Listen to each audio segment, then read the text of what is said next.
Coming up in this episode, when the guy's head explodes. Yeah, Edward Zwick said he put that in early just to get people adjusted. Matthew Broderick is catastrophically miscast. He projects a lack of confidence. Is it too divisive in America to get movie audiences in? Does this movie do justice to the impact of the 54th? Absolutely not. Denzel Washington didn't know there were black soldiers in the Civil War. His acting's amazing. Shame on American history for not pushing this. Market execs have looked at this and just said, this is dangerous territory. Do you think this is the best Civil War movie ever made? Welcome back to the Historical Movies podcast. My name is Ross, and I'm joined today by a guest. Chad Robinson is joining us all the way from Pittsburgh to talk us through Glory. Chad, how are you doing? I'm doing well. Excited to listen to the Italian Job episode you recorded for us, and I'm here to exchange the favor and show up for you guys. Yeah, Chad does the Retro Movies Roundtable, which, if you haven't listened to it, listeners, is a brilliant podcast. I was on it a month or two ago talking about the Italian Job, the original, the 60s version, not the remake with Jason Statham. Anyway, so check that out. Chad, do you want to maybe tell our listeners what the Retro Movie Roundtable is about? Absolutely. So we have poorly defined retro as 10 years or older. That's a point of contention. But yeah, we review movies that are 10 years or older, going all the way back to the 20s. And we're a group of friends that just talk about it. We're not movie experts, but we talk about what we liked, what we didn't like, try to keep a positive tone, and just find more movies to watch, recommend, and love. Yeah, great. Well, I had a great time when I was on with Russell and Dustin a couple of months ago. It was really good fun. So what's the last movie you watched, Chad? Have you rewatched Glory? Was that the last one you watched, or have you seen something else? Oh, I'm a big horror fan. Like, that's my role in Retro Movie Roundtable. So I watched the new I Know What You Did Last Summer. And if you didn't like the first one, like way back in the 90s, there's nothing for you here. But you know what? I had a good time. I appreciated it. Great. And you have a degree in history as well, which is why we've drafted you in, because regular contributor, my brother Bryce, is unavailable. So you've got a degree from, I forget the name of the university, but it's basically your specialty, you told me, was pre-Civil War American history. Is that right? Absolutely, yeah. Yeah, I have a master's degree in early American history from Duquesne University. And if you're ever suffering from insomnia, you can actually read some of my published works. I published something on Charles Lee as a case study, resistance to George Washington. He's the general. Yes. Yeah, I'm not massive. I must admit that from the outset, I'm not massively well versed on the American Civil War or American Civil War films, but we've got you here. So, if you could make a historical movie about any period, what would it be? I want a Hannibal movie. Like, I want a Hannibal Barca movie. There have been a couple in the 30s and 50s. I think one was like a Mussolini propaganda film, so that's not great. But with modern technology, I think you can get an incredible Battle of Cannae, things like that. There's a rumor that Vin Diesel has been trying to get one made, and that makes me nervous.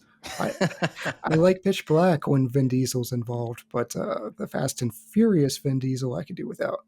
Would he play Hannibal, do you think? Can you see him on an elephant going over the Alps? I hope not. Great. So if you could, so that's what would be Hannibal. I think that's a great one. I don't know that. I haven't seen any of those movies, but it is such a unbelievably fascinating period of history, isn't it? You know, the Romans were seemingly wiped out and then came back, didn't they? So let's move on a little bit later in period in history. We're talking today about Glory, of course, about the American Civil War. I know this is one of your favorite films, isn't it? But when was the first time you saw this? So the first time I saw this was in an appropriately titled movie appreciation class in college. I had pretty much finished my major, all the requirements, so I was taking a bunch of gym classes, ultimate frisbee, bowling, and a bunch of blow-off classes, but I also took movie appreciation. And you know what? That class they nailed it. Like, I got to see Cinema Paradiso, Glory was one. I saw a bunch of great movies and also Citizen Kane. And I can remember sitting in the lecture hall just crying after seeing Glory. This was something, I take an interest in history, but I had never heard this story. And so it was just very touching for me.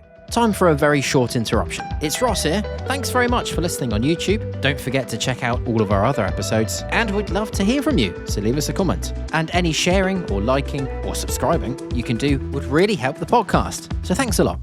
In terms of style, this movie won an Oscar. One of the 3 Oscars it won was for cinematography, and I've got to say, it is a strikingly beautifully shot movie.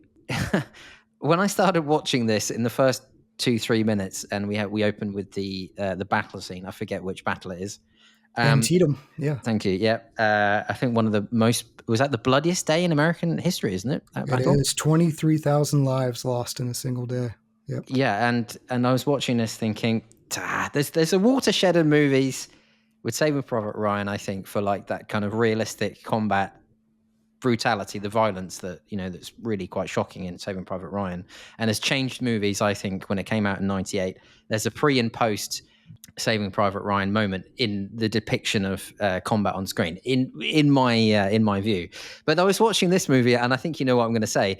The scene we get 2 or 3 minutes in, when the guy's head explodes like I don't know, like a watermelon, that really, really shocked me. I was like, holy.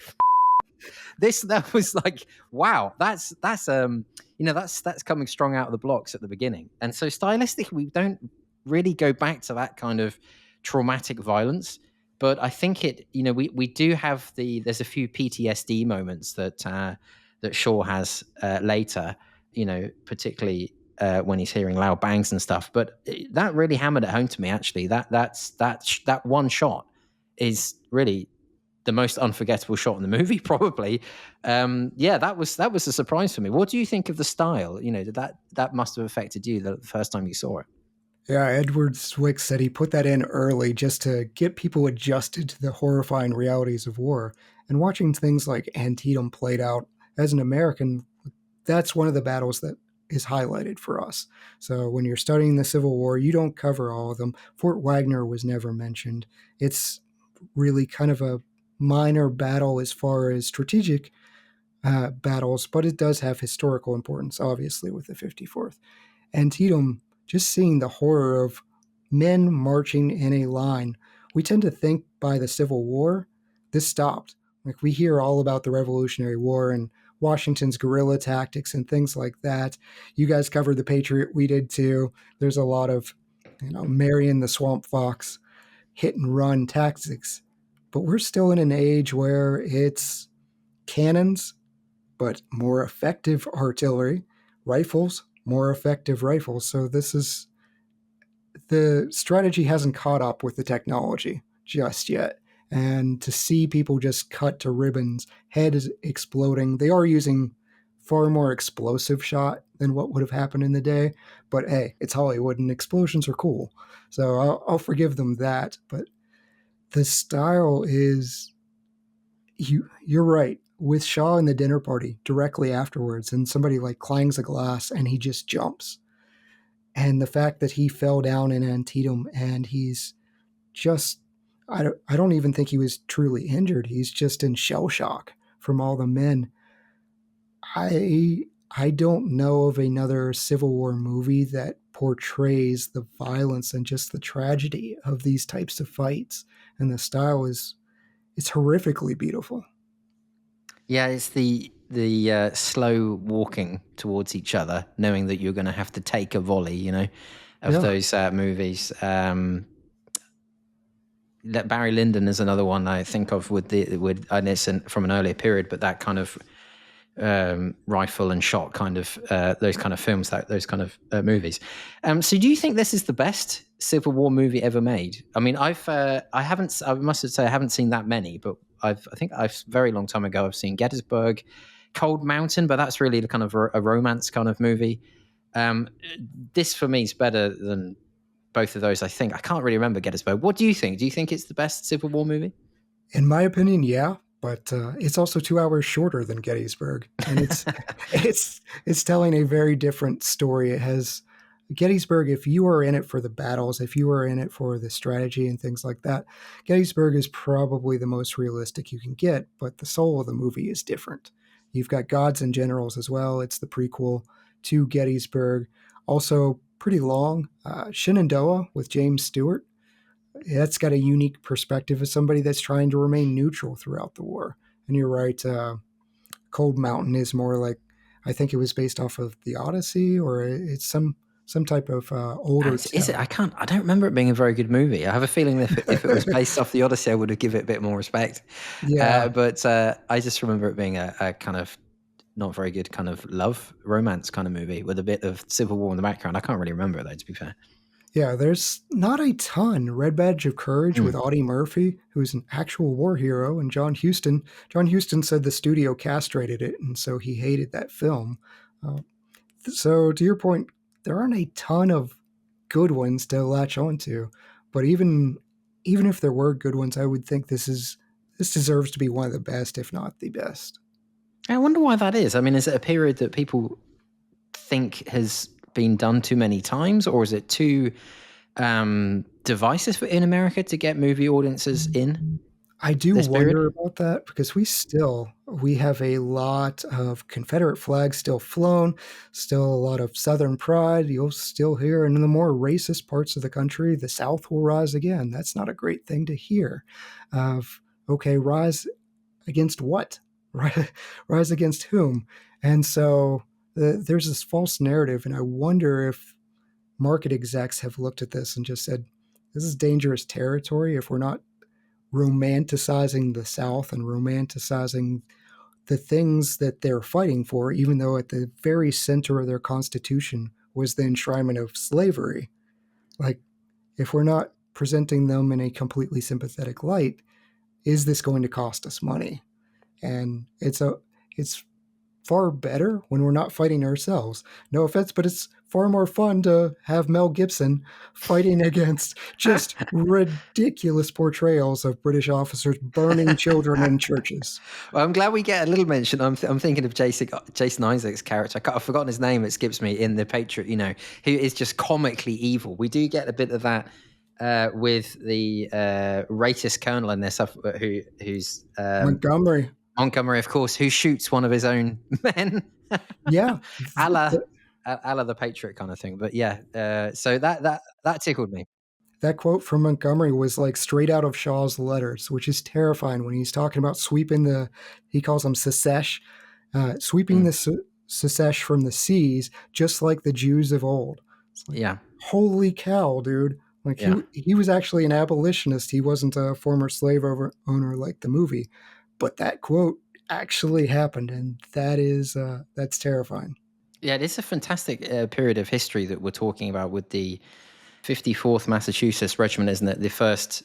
I think we'll get a little bit into the history now, maybe. There's a bit of pedantry about whether they were actually the first unit with black soldiers. I think there were some other units that came earlier, but they were the first recognized. That's the point. They were the first recognized black unit by the North.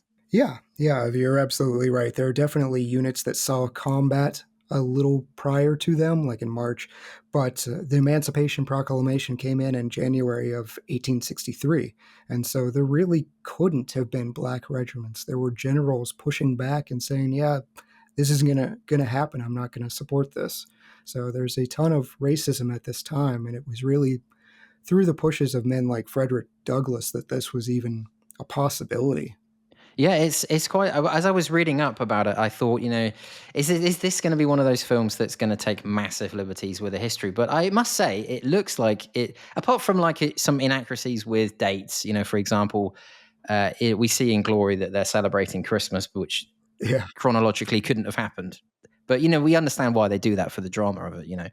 But other than that, it seems to me that the most important things that we always talk about on this podcast is we don't pick too many nits. We like to say if it's the overall theme, if it is encapsulated a certain thematic truth about history, which I think this film does really well. You just talked about the proclamation that Abraham Lincoln made, and then the fact that the Confederate States then came back and said, well, if you're caught in action and you're a black soldier, you'll be put back into slavery and stuff like that. And that, that's all shown in the film, so that all really happened. And we get this main character then, Colonel Robert Shaw, who was from a prominent abolitionist family and then decided to take up this role as leading the 54th Massachusetts into battle. And then I didn't realize how short the timeline is, actually. I think, doesn't he take charge in February and he's dead only like 4 or 5 months later at the Absolutely. assault on Yeah. Fort on Wagner. Yeah. From the time of the proclamation to the July 18th, when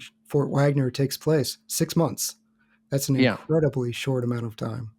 Yeah, and he was only 26, I think, as well when he died. So it's that kind of brutality of war. Well, let's talk about that point actually, because Matthew Broderick, of course, plays the main character in this film, and I want to read you a quote by Peter Travers. I would love to get your opinion on this, of Rolling Stone. He said that Matthew Broderick is catastrophically miscast. I think he basically couldn't get over the fact that I think Ferris Bueller's Day Off came out a couple of years before this. And what's your take on that? I think sometimes I looked at his performance in this movie, and to be honest, I wasn't blown away by it, to put it lightly. But then I thought, well, maybe the point of this is that he's a young colonel that's been promoted to take charge of this regiment. He probably would be pretty nervous, wouldn't he? And pretty, not so confident. And is he just giving a genius, understated, historically accurate, depiction of what it's like to be in this situation? Or is his performance just not good? What's your opinion? So I saw that quote, and I'm usually in line. I looked back at Peter Travers' opinions on recent movies, going back a couple years. I'm like, all right, I'm in line with him. Sinners was great. He had that ranked really high as a recent movie. Several others. So this is just a miss for him, I think. The only thing I can really hearken to is Robert Gould Shaw was 6'4". He's an imposing man, and that is not exactly Matthew Broderick's MO. But if you look at pictures of Shaw, they look similar. It's amazing, isn't it? They're about the same age, and I think our director here, Edward Zwick, is focusing on kind of that boyish naivete, which Matthew Broderick does really well. He projects a lack of confidence in his command. He's messing up. He's getting corrected by his sergeant majors, by his second in command, all over the place. The men aren't even respecting him at first. Okay, what was this? What was this punishment? It's not until he steps out of his comfort zone and starts breaking rules, a la Ferris Bueller, of getting the shoes and getting the needed supplies and really just calling the quartermaster names that he starts getting that respect. So I saw the quote, and there were a couple other people that criticized Matthew Broderick. To me, I think for what they were going for, as far as just naive hope, I think he fits the part. Yeah, we often talk on this podcast about catastrophically miscast. You usually get like 45-year-olds playing 22-year-olds, because you forget that how young a lot of people who made massive impressions on history were, and you usually get a well-established actor coming in to play in these grand historical epics. But this is one of the few films I think where you've got someone who's pretty much the same age as the person being depicted. And it's a point that, particularly in war movies, everyone in war movies looks older than they should be, really. I mean, if you think about classic war movies, I think we did. I think I crunched the maths on Saving Private Ryan, and there's about a 4-year.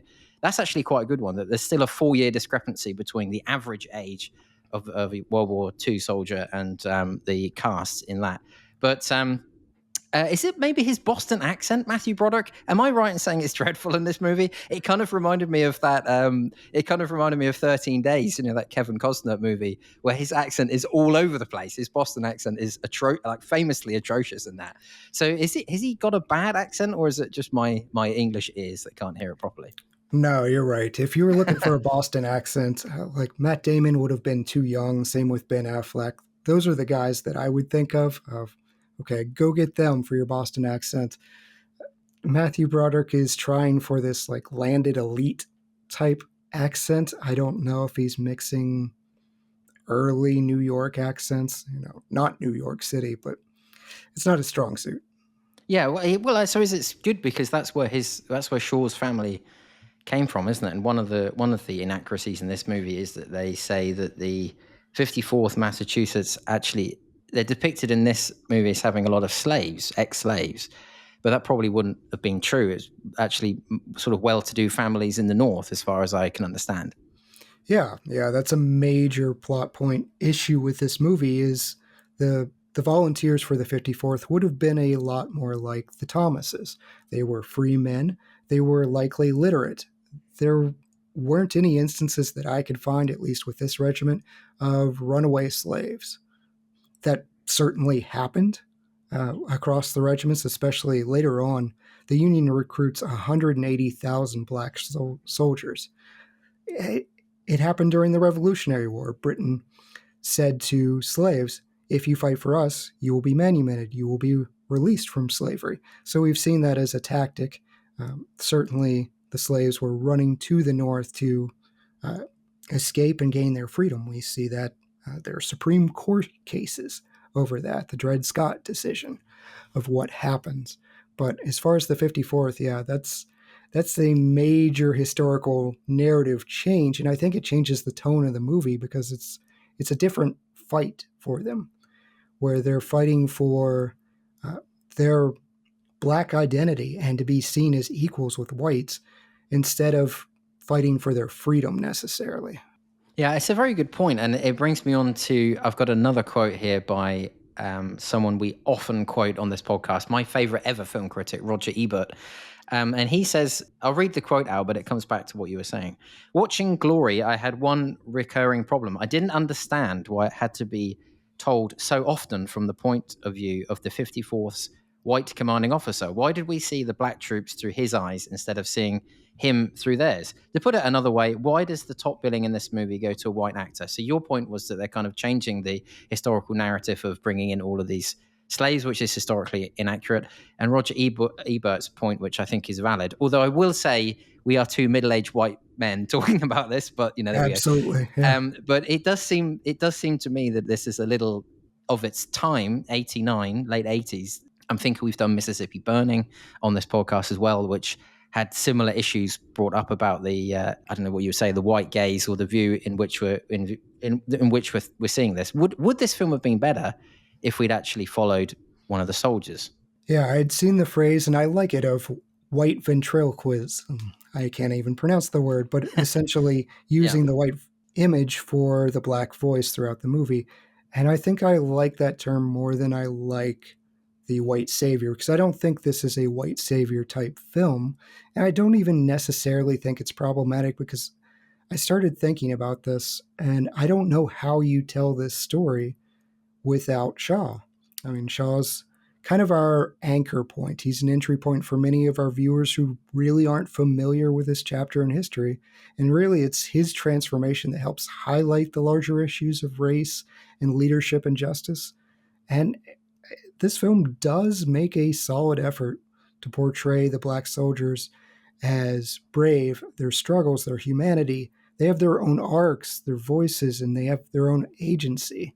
So we even changed some of history. Shaw famously volunteered to carry the flag. That scene of where they're pointing and saying, who will carry the flag if this man falls? It was Robert Shaw who said, I will, and his men cheered. They take that away from Shaw and give it to Thomas, which is a very stirring moment in this film, because we had seen earlier Tripp refuses. A powerful scene of Tripp essentially saying, that flag still doesn't represent me, still doesn't represent my people. There is no winner of this war. And Shaw's trying to make that point of, well, if we don't win, you lose, and you have far more to lose. But it's an interesting perspective, because he's not seeing Tripp's point of view. He's just saying, well, we're better than the South. And Tripp is saying, but you're still not good. I'm still getting called the N-word by passing white regiments. I'm still getting told to dig ditches. I'm still getting underpaid. I'm still not treated like you. And then he takes that out on Thomas in that powerful scene where he's saying, you can walk like them, you can talk like them, you can read their books, you can lighten your skin. It's not going to matter. I read that they put in that scene of the Union, the racist white Union troops. It wasn't in the original script, but they wanted to give, in that respect, they wanted to show a bit more of the history. But it's a very interesting point you bring up about them changing it. I've also read a couple of other things. We don't get bogged down too much on inaccuracies, but I think it's worth noting that there wasn't such, for example, this plot point about him getting the equipment, that never happened. There was never any problem getting equipment, I've read, and they were outfitted properly from the start as like a favored project of the Massachusetts governor. So I've read that, and also the best scene in the movie, in my opinion, the whipping scene with Denzel Washington, also would never have happened because it was outlawed in 1861. But I don't really have a problem with those kind of changes in films. But what you bring up there, your points about the narrative and stuff, is actually very interesting that they've decided to change that, and unnecessary, I would say. I don't know why you really need to do that for this movie. Yeah, the whipping scene actually did bother me. That was something that even in my mind, I'm like, wait a minute. Why would somebody whose family are abolitionists, whose family are for many, many slaves, why would he, with all this history, proceed to flog somebody, even if it was legal, proceed to flog a black man in front of other black men? Everybody knew what that looked like. Everybody knew. And you even get Major Forbes saying, not like this. And so he's objecting, which I found kind of tonally odd. Forbes is this weird tone shift of, at first, you're not seriously considering taking this position, are you? And then it's, you're too hard, but you get that perspective of he doesn't expect them to ever fight. But then he's correcting Shaw of, hey, don't go this hard. Your authority isn't worth it. And so that scene actually did. It sticks in my craw a little bit. There probably were officers that still did it because it's the military. They're not all going to be able to be controlled, and there's going to be hardliners. But nothing in Shaw's letters or history would indicate that he would have supported the practice. So we've covered some of the historical background. One thing that I was thinking about, the title card, the text at the end of this movie. I always enjoy a good movie where they've got a bit of, the year is 1863 or whatever. We come in and it gives us a bit of background. That's great fun. Does this movie make enough of a point, though? For me, it could have done a little bit better by pushing the fact that this was such an important movement to get black soldiers signed up. As you said, 180,000 eventually served in the Union Army after this. We do get that quote from Abraham Lincoln saying that they basically turned the tide, don't we, at the end? But it's just done in that text. And I was thinking, maybe there were, I don't know how you would do it, but maybe there's some other way to really push that point home, because reading up on this, because when I watched the movie and you end with that text card, I thought, okay, they're just kind of blowing up this event to make it more effective for the movie. But reading about it, it really was a remarkable event to encourage black soldiers and get black soldiers to sign up on the Union side. And so for me, at the end, they could have made that point a bit clearer. Maybe we see some scenes of a line of soldiers signing up. We don't even have to have much dialogue or anything. Was that brought across clearly enough for you? Absolutely not. Yeah, you would put this in our outline. It said, does this movie do justice to the impact of the 54th? And my initial response was, absolutely not.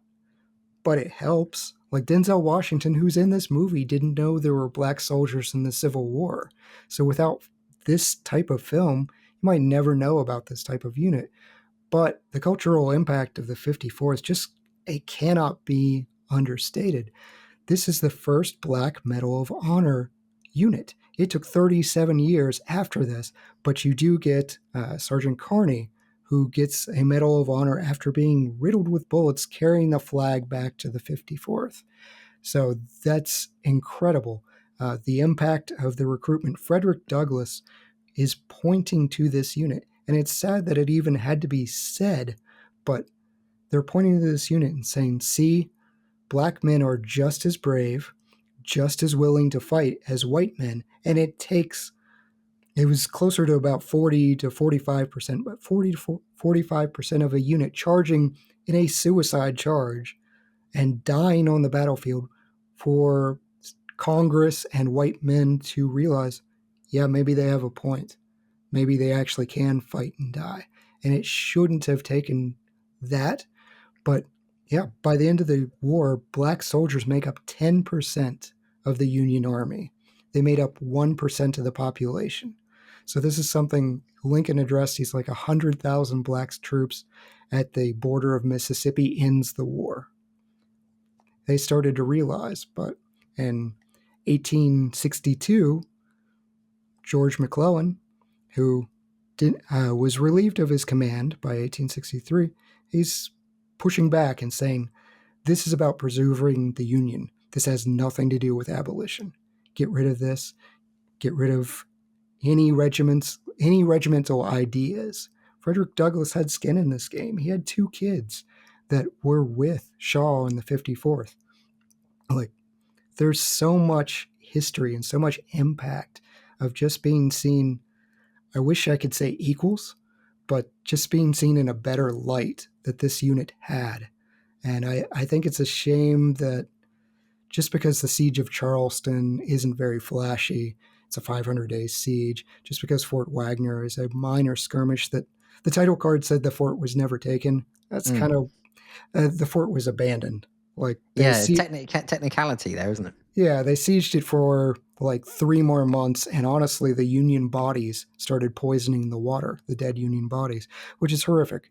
But I think if it had been a more major battle, Antietam, Bull Run, Gettysburg, Shiloh, something like that, Vicksburg, you'd hear more about this. And shame on American history for not pushing this.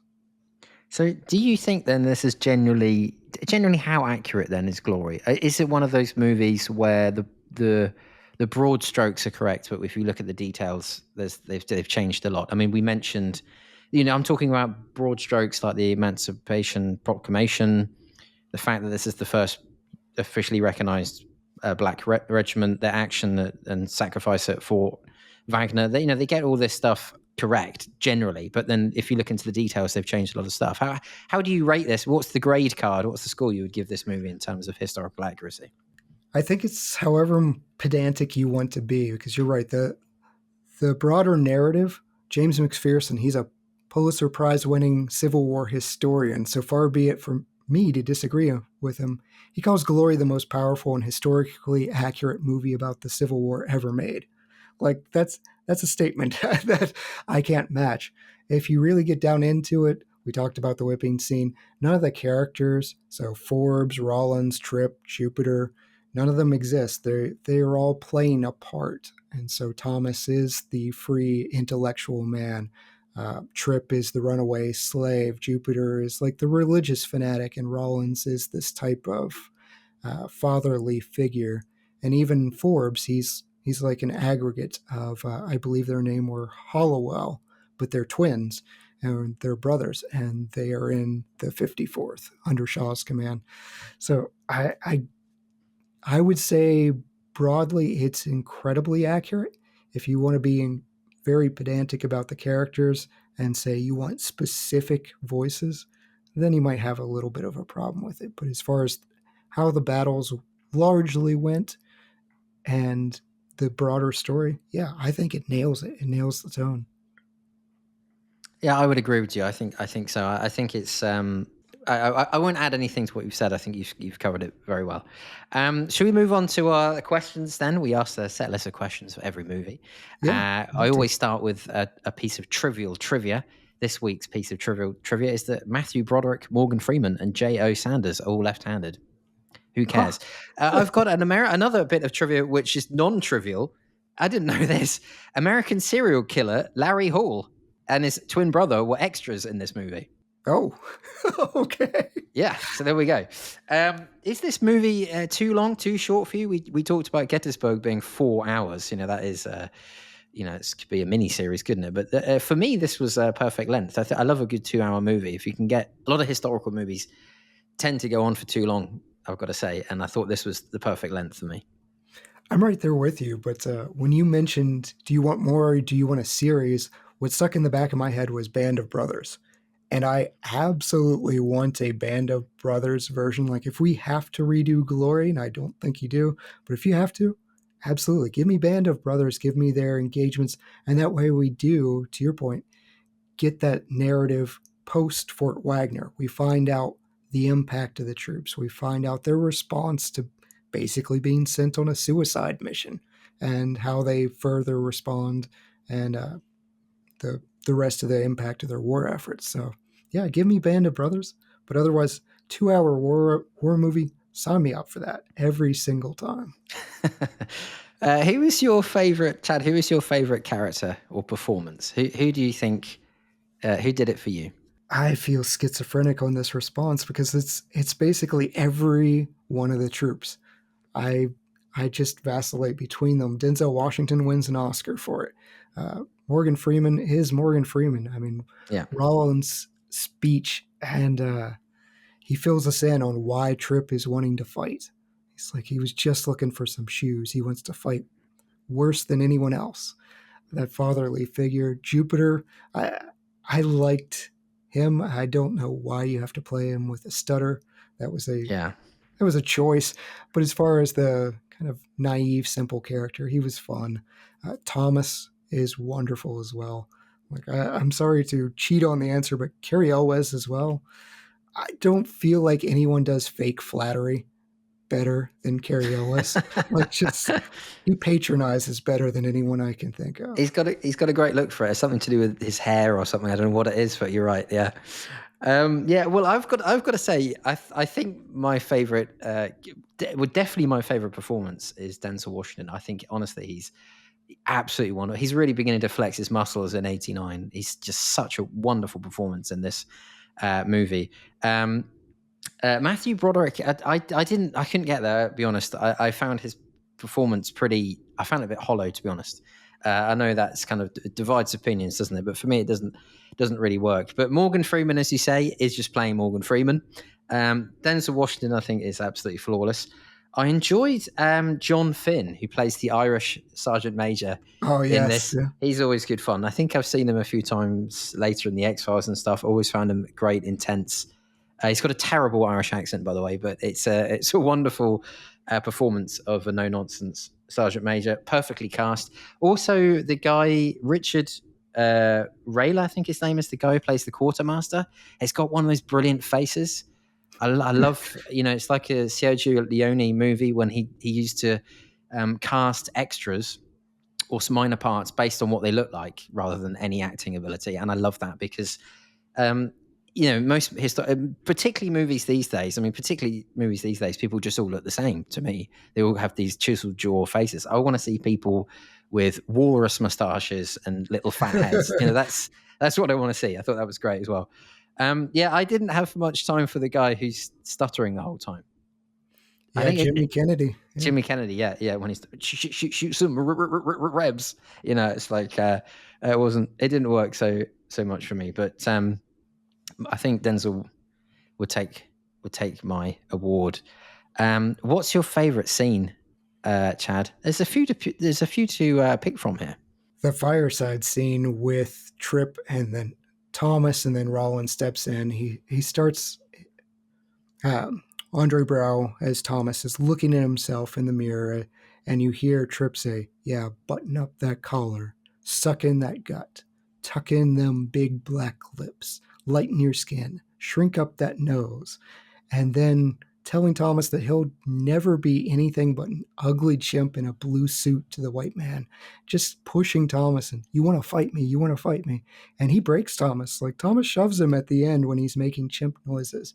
And Morgan Freeman's Rollins steps in, and he gets called a gravedigger and a dog to the white man, to the point Rollins slaps him. And then Rollins points out, he's like, "Hey, I've been digging graves for people that are dying for you, fool. And I want you to stop using the N-word, because the only N-word he sees is Trip." And he says, "If you're not careful, that's all you're ever going to be." And it's the one time in the movie where Trip shuts up. It's wonderful acting by Denzel Washington, where he just has this stunned look on his face. It's not the slap, but you can tell the words really landed on him. I love scenes in movies where the shift of power of the momentum shifts in a scene, and that's one of them. Actually, if talking of technicalities, as I was earlier, my favorite Civil War movie would be The Good, the Bad, and the Ugly, which is my favorite movie anyway. It just so happens that it has a background of the Civil War. There's a brilliant scene in that with the Ugly talking to his brother, who's a monk, and the way that scene, the momentum shifts completely in that scene. I think it's one of the best directed scenes of all time. Yes, but as you say, that's why I like the scene that you brought up. Absolutely. I've got a couple to go through. Obviously, we've got the head explosion that we've talked about, Yeah. like a watermelon in the microwave. I'll never forget that shot. There's a shot with Matthew Broderick where he's on a horse and it looks like it is actually him, and he's riding along, scalping melons on Yeah. sticks. Mm-hmm. He must have done that himself. It looks like that anyway. I enjoyed the scene where he's telling Jimmy Kennedy to reload faster, and he puts him under stress to show that you can do it when it's calm, but in the gory battle scene you can't do it. I always worried though, when you shoot bullets up in the air, they do come down. They don't just go off into space. And They've got to come down somewhere. Shooting behind his ear, like, that's quality tinnitus right there. But, the train them better, or train them right. Yeah. Absolutely no better way to make yourself deaf. We've talked about Colonel Montgomery shooting a soldier, which crazy stuff. I think my favorite scene though is it's quite a long scene, but the whole end battle I think is done really well. There's some really beautiful shots of them coming along the beach towards the fort, and it reminded me a bit of those shots that you get of the nighttime siege of, I think it's Fort William Henry, is it, in Last of the Mohicans. In Last of the Mohicans, we see. Okay. I know it's a bit earlier, but there's something about the nighttime battles which always create beautiful cinematography because you've got all these light sources that you can play with. I do think though my favorite scene is the scene where Denzel Washington is getting whipped, just because of his acting is amazing. I read that they did actually whip him in that scene, but with like a whip that doesn't actually dig into the flesh, but still would have hurt. So the tear rolling down his cheek was not scripted; it just happened. But I think it's the most affecting scene in my opinion of the movie. So I'd go with that. Yeah, we've got a great. Go ahead. Sorry. Edward Zwick said he held back from saying cut, and that's what produced the tear. But yeah, that's really powerful. There is one other scene I'd kind of like to call out, just because the music really goes well with this movie, and I sort of feel like it's a Ken Burns style documentary that happens later. But that same white regiment that we encounter on the road that starts this scuffle with the 54th, the same soldier that has the issue with Rawlins calls out to him and says, "Give them hell, 54th," as they're marching on to Fort Wagner. And then the regiment start cheering. The music's playing. It's all excellent, and it's just this really emotional moment for me of seeing them come full circle. These men are about to die for us, and we have Shaw releasing his horse, which actually happened as well. Like, Shaw has historically released his horse because he knew it was considered an honor, but at the same time, he knew it was likely a death sentence. The score in this is again by James Horner, who kind of at this time in Hollywood seems to be scoring everything. He's like Titanic, Braveheart, Apollo 13. Just seems to be a workaholic. It is a great score.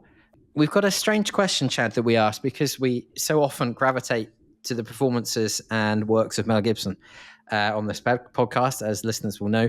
Which part should Mel have played? And we also extended that to Daniel Day-Lewis or Marlon Brando. I can see Mel as Shaw, can't you? I mean, at the time this came out, late 80s, he probably would have, I'm not sure he would have been late 20s, early 30s, maybe. Could have worked. I'm glad Mel Gibson didn't get into this movie, because then it's going to contribute to the potentially problematic narrative as it is. But Mel's so big at this time, you're right. Like, name a part and it's his. I could see him poorly doing the Irish accent and whipping everybody. But I like the Daniel Day-Lewis quote. He could definitely pull off Shaw.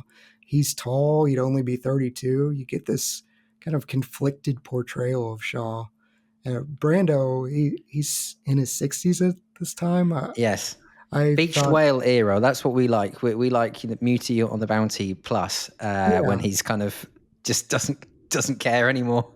Yeah, And that's so, yeah, like Governor Andrew of Massachusetts, maybe, or even that the quartermaster. You could probably put him in that role of when he's calling him a twit and everything else. I could see Brando being super dismissive. definitely. It would be an awesome cast if you could get Brando to do a bit part as the quartermaster, but that's why I'd put him in as the quartermaster. Who should do the DVD commentary? Basically, who should get a voice that I mean, doesn't get a voice? come on, Morgan Freeman. You've got Morgan Freeman in your film. There's no other option. Yeah, and then historically, who would you have? I mean, I thought basically we would have one of the actual black soldiers to give it a bit of balance. Basically, when we see this all from Shaw's perspective, maybe we need to hear from a black soldier doing the historical DVD commentary. Absolutely, yeah. You need. The problem is they don't put Carney, Sergeant Carney, who's the one that won the Medal of Honor. He's not a character in this film, so that would be the historical voice I would want. The man who was shot several times and carries that flag back to the lines. He sees everything go down. He can describe the battle, and he lives to tell the tale and tell further about the 54th story. That's the voice I want. Best companion film, Gettysburg. That's an interesting question. Gettysburg for the battles. I think for what they're fighting for, though, I'm going to go 12 Years a Slave from 2013. I feel like it's based on real life accounts. It's depicting the brutality of slavery, shows viewers like the harsh look at what the 54th is fighting against. You could also go Lincoln 2012. That one kind of centers on the passage of the 13th Amendment. Get a little more of the political intrigue around it.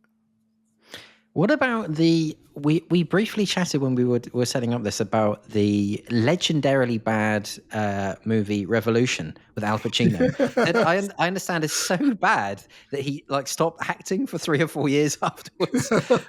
Have you seen it? I've never seen it, but that's definitely I something you want to have, do. yeah. Yeah, that is when they talk about Matthew Broderick being miscast, Al Pacino.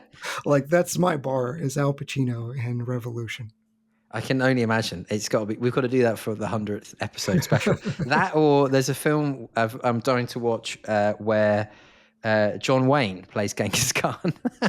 Oh no. The Conqueror. It's called. Oh no. I haven't seen it. I'm saving it. It's like wrapped in cellophane. I'll crack it open once we get to 100 episodes. What would you put in our Hall of Fame, Chad? What historical item or prop from the movie would make it in? Oh, it's the flag. It's the flag they're carrying at the end, both in the movie and the actual history. That flag meant everything to that unit. Men literally risked and lost their lives to protect it. I noticed that there's another flag in this movie that's a really cool American flag where the stars are in a star formation, like a star design. Yeah, over the plantation home in the South in Darien, yeah. Okay, can you tell me more about that? Because I was trying to find out what flag that was, and I think is it a 33 star flag? I went and had like a deep dive on the like evolution of the American flag, which is really interesting. All the different designs. So is that's from that era? Is it? I think it's from the 1860s, early 1860s. Yeah, which pretty much the year this happens has to be redesigned because West Virginia became a state, which is my home state. We are the only state created by a president and probably illegally created. So, but West Virginia wanted to fight for the North and wanted to be a northern state. So Abraham Lincoln declared it so. And so here we are. Make all the jokes you want about West Virginia, but we fought for the right side at least. So West Virginia is an illegal state. We are, yeah. The other thing I thought would be the prop whip, which has obviously done some great work because it got Denzel to cry on point.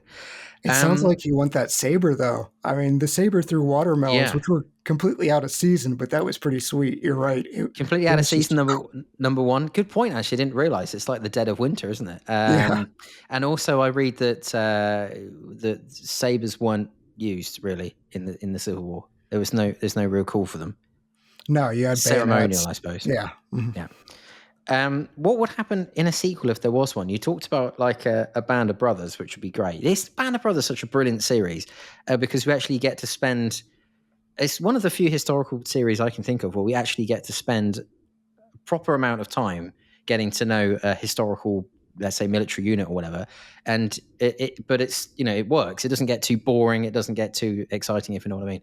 It kind of works. So, do you think there's room in to have more from the 54th Massachusetts? There's quite a lot more history, as you were talking about. They're at the Battle of is it Ulisti? I'm sorry, I don't know these battles. And the Battle of Honey Hill Yeah. the following year, and they were in those battles. So there's definitely more you could talk about. Yeah, and they take part in the Siege of Charleston as well. So this movie kind of sets up an issue because we have these fictionalized characters.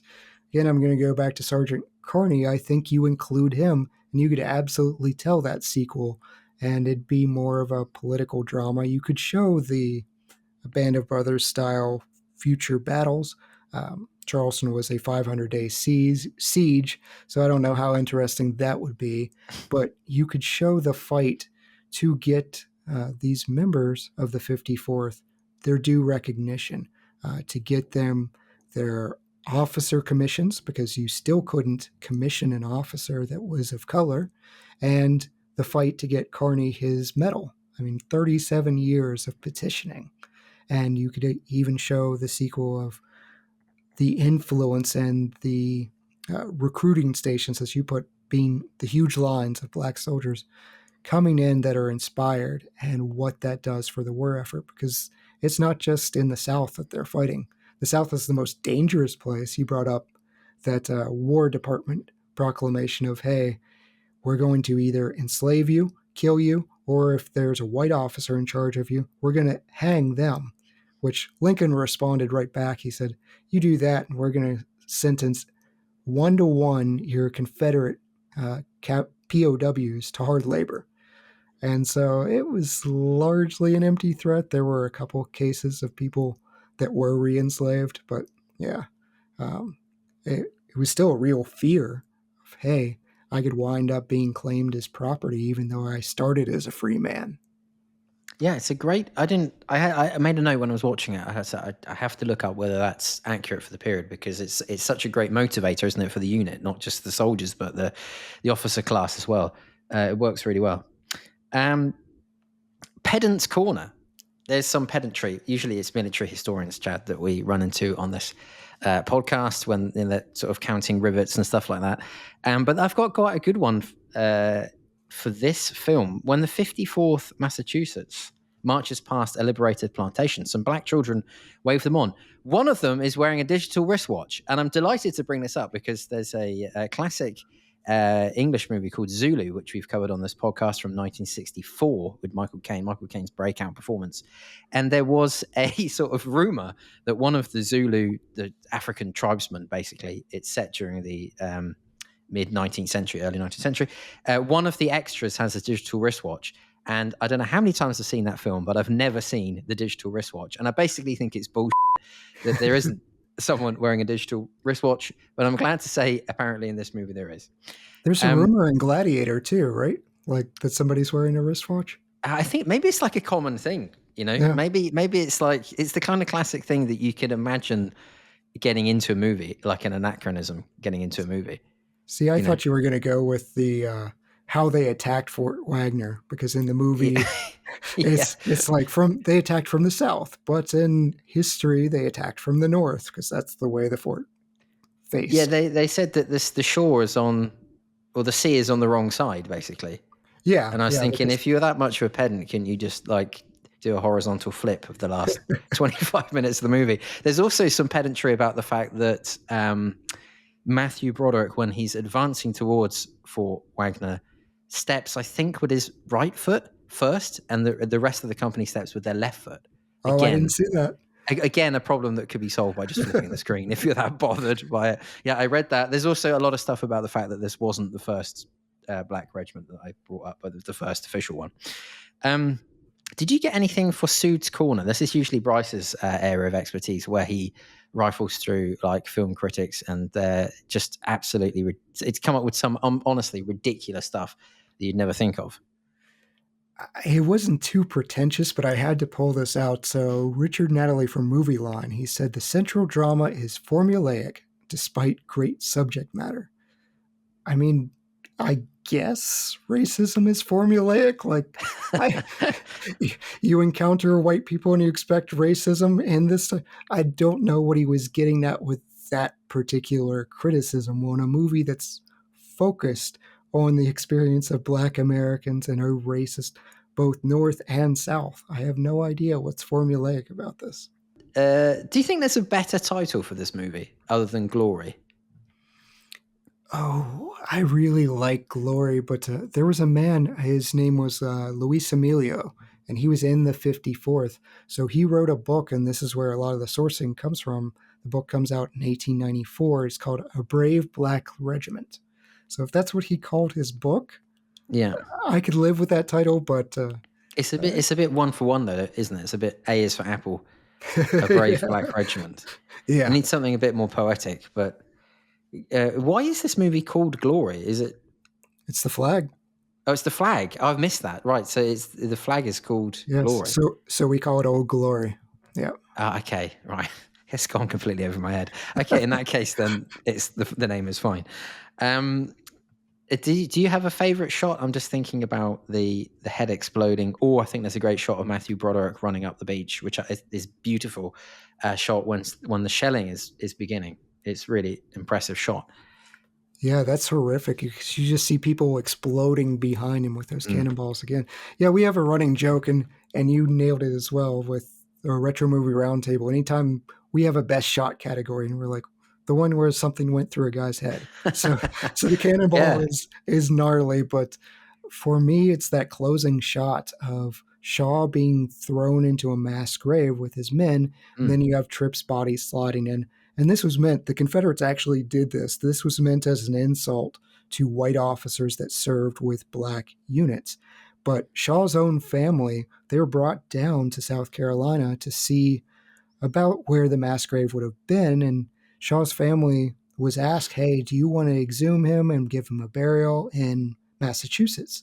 And they said they could think of no greater honor than to be buried with his men who he loved.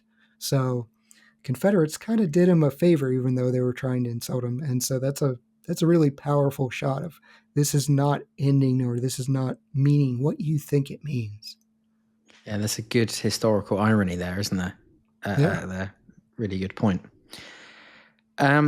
So we'll come to the marks out of 10 and give us your general feeling, Chad, of this movie. Sum it up. What does it mean to you? How good is this movie? Oh my goodness. Your rating system out of 10 messes with me because we've been doing Retro Movie Roundtable for goodness, about 7 years now, and we do out of 5. If this were out of 5, it would be a 5 out of 5 rating, but I feel like you guys give me a little bit more wiggle room for the criticism. And the historian is coming out on me. And so I've got to go 9 out of 10. I feel like this is an incredibly important narrative and it's powerful. But when you reduce these free men, these literate men to slaves and change their story in that context, it changes the message for me a little bit. And I think there's a story to tell about the other challenges that they experience, not just the quartermaster and not just the occasional barb from a Union soldier where he compares them unfavorably to pigs. He's like, at least you can eat the pigs. But the real racism that they would have experienced day to day, there were white nurses that traveled from Massachusetts and traveled from other places with this army to make sure they were taken care of because they were afraid once they got deployed and when they mustered somewhere that these black soldiers wouldn't have been taken care of. They wouldn't have been taken care of by local nurses, the same as white soldiers. There's real horror and tragedy and trauma to be told. So it's so important, and I hope everyone sees this type of movie. For an American, it's a source of shame, even as from a northern state. Like slavery and the 13th Amendment wasn't Delaware. It was like 1901 when Delaware ratified the 13th Amendment. There were still slaves in New Jersey at this time. Like even in northern states, there were issues, and so it's just too important to miss. Yeah, I don't. I mean, speaking as someone who's born England and Britain's history with slavery, absolutely couldn't agree more. I was actually going to give this movie, I was going to give it a 7.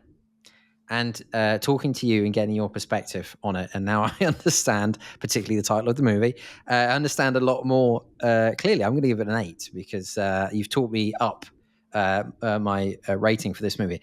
Nice. Really enjoyed it. I think it's a great film. I think there's a few things that are kind of it's kind of difficult to say. I mean, we're talking the late 80s, and maybe you think maybe modern movies could do certain scenes.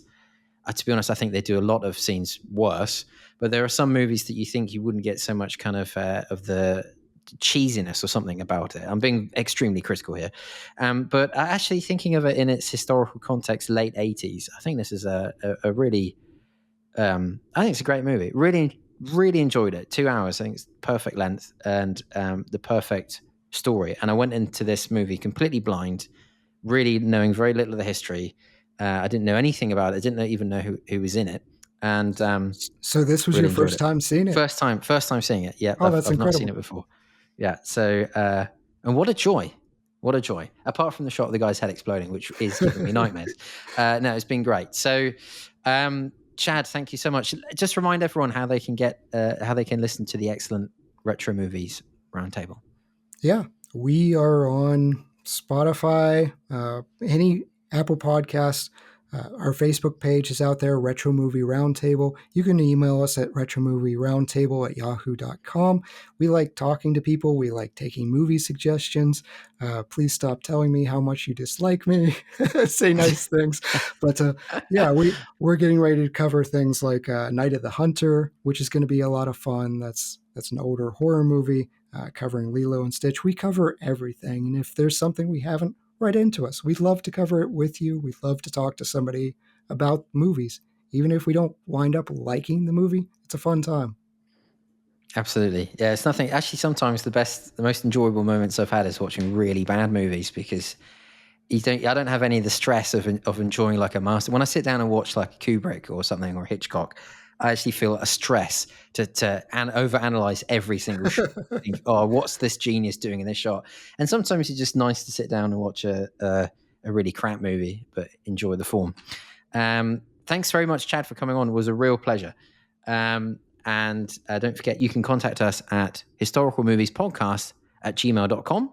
And check out, if you're listening on YouTube, please leave us a like and a subscribe. It would really help the podcast. And even better, if you could leave us a 5-star review on your podcast platform of choice. That would massively help. Thanks very much for listening. And we'll see you in the next episode of the Historical Movies Podcast.